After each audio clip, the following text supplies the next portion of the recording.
Bharatiya Janata party 23 के जब चुनाव के अंदर थी और उससे पहले एक साल जब यहाँ हम आंदोलन कर रहे थे, रीट लेवल सेकंड और फर्स्ट को निरस्त करने की हम बात कर रहे थे, तब हज़ारों लोगों के साथ मैंने राजस्थान में आंदोलन किए और हम रीट के दोनों एग्ज़ाम रद्द कराने की बात कर रहे थे। जब रीट के पेपर बाजार के अंदर आ गए थे और ये लोकसभा के अंदर भी हमने इस मामले को बार बार उठाया। रीट लेवल सेकंड सरकार ने रद्द कर दिया। लेवल फर्स्ट जिसमें कांग्रेस के कई नेताओं के कोचिंग इंस्टीट्यूट, उनके ऊपर आरोप लगे, उनके रिश्तेदारों का आरपीएससी के अंदर किस तरह सिलेक्शन हुआ। तो बीजेपी के लोग उस समय जब आरएलपी आंदोलन कर रही थी, इनको लगा कि हम पीछे नहीं रह जाएं, तो सदन के अंदर भी बीजेपी रोज आरोप लगाती थी कांग्रेस के नेताओं पे। गहलोत की सरकार थी, उनके बड़े से बड़े नेता और सड़क पे ये आंदोलन करते थे।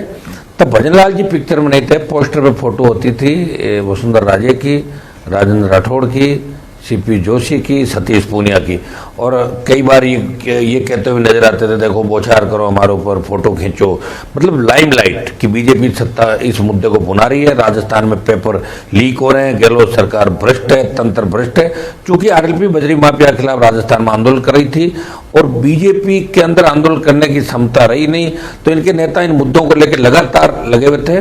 और 23 का जो इनका घोषणा पत्र था, जब प्रधानमंत्री आए, अमित शाह गृह मंत्री आए, तो अमित शाह जी ने तो भर्तियों के नाम लिए, 15 भर्तियों के, कि इन भर्तियों में पेपर आउट हुए और इनको रद्द कराएंगे, हमारी सरकार बनेगी। मोदी जी ने कहा कि पेपर लीक का जो माफिया है उसको पाताल से भी ढूंढ निकालेंगे। ये तो बीजेपी का मुद्दा है, ये मेरा मुद्दा थोड़ी है।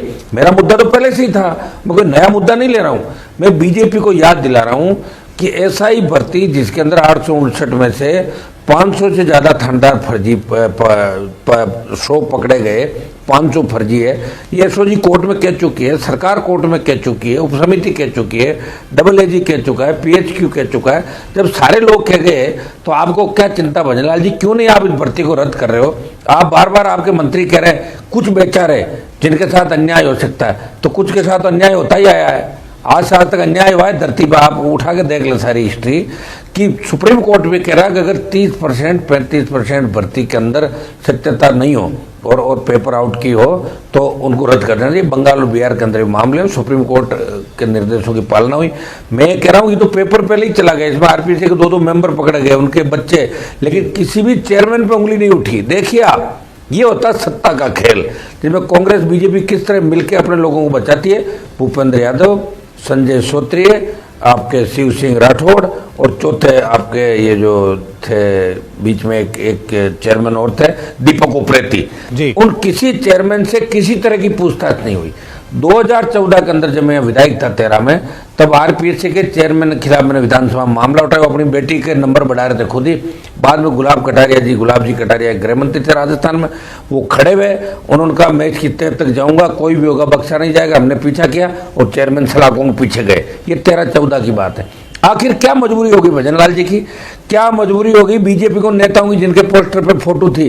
और हाँ ठीक है, वो सीएम नहीं बने, हार गए, वो बात दूसरी है, लेकिन हारना सीएम नहीं बना इसका मतलब थोड़ी पार्टी का एजेंडा खत्म हो जाएगा। हमने प्रधानमंत्री जी समय मांगा है, 62 दिन से हम बैठे हैं, 1 लाख से ज्यादा जवानों ने आक्रोश रैली की, जेल भरो आंदोलन चलाया, राज्यपाल से मिले, और उस समय सरकार की तरफ से प्रतिनिधि के तौर पे कमिश्नर संभाग तो हमारे धरना स्थल पे आए। उन्होंने कहा कि सरकार संज्ञान ले रही है, आप एक बार लॉ एंड ऑर्डर नहीं बिगड़े, कुछ नहीं करें। हमने नहीं किया। अब उन्होंने प्रधानमंत्री से समय मांगा, नहीं मिला समय, गृह मंत्री जी से मांगा है, वो चाहे गृह मंत्री जी इस मामले को देखें, हमने उनसे भी मांगा समय, अभी मिला नहीं।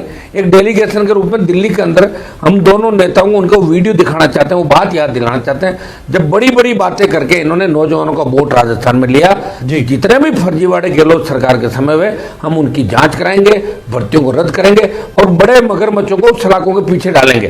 नंबर तो आपने डाल दिए, लेकिन बड़े मगरमच्छ कांग्रेस के नेता, जिनके लिए भजनलाल कहते हैं कि कांग्रेस के कुछ नेता रात के अंधेरे में मेरे से मिलते हैं, तो नाम बताओ भजनलाल जी, शर्म आ रही है नाम लेने के अंदर? आप चीफ मिनिस्टर राजस्थान के, आप किसको कह रहे हो? आपके हाथ में तो सारी एजेंसियां हैं, सारी चीज है। आपकी एसओजी को स्टाफ दो, आप 30 का स्टाफ है, और एसओजी में आपने एक कमरा ऐसा बना रखा है जब 3 के साथ 2 के साथ 1 फ्री, 4 मुलजिम लेके जाओ, एक को फ्री कर लो। 1 करोड़ 80 लाख 1.5 करोड़ की रेट है। 4 एसओजी के अधिकारियों पर आरोप भी पहले लगे थे, उनको चार्जशीट सरकार थमा रही है। जब इन्होंने कटारा को सेकंड ग्रेड के मामले में उदयपुर के अंदर लाए थे पूछताछ में, वो ऐसा इंटरव्यू के अंदर उस समय कटारा मेंबर थे। अगर उसी समय कटारा से पूछताछ हो जाती तो ये स्थितियां नहीं बढ़ती। उन्होंने साफ साफ पैसे लेके चारों एसओजी के अधिकारियों ने कटारा को उसी समय बचाया था, उनको सारी बात का पता था।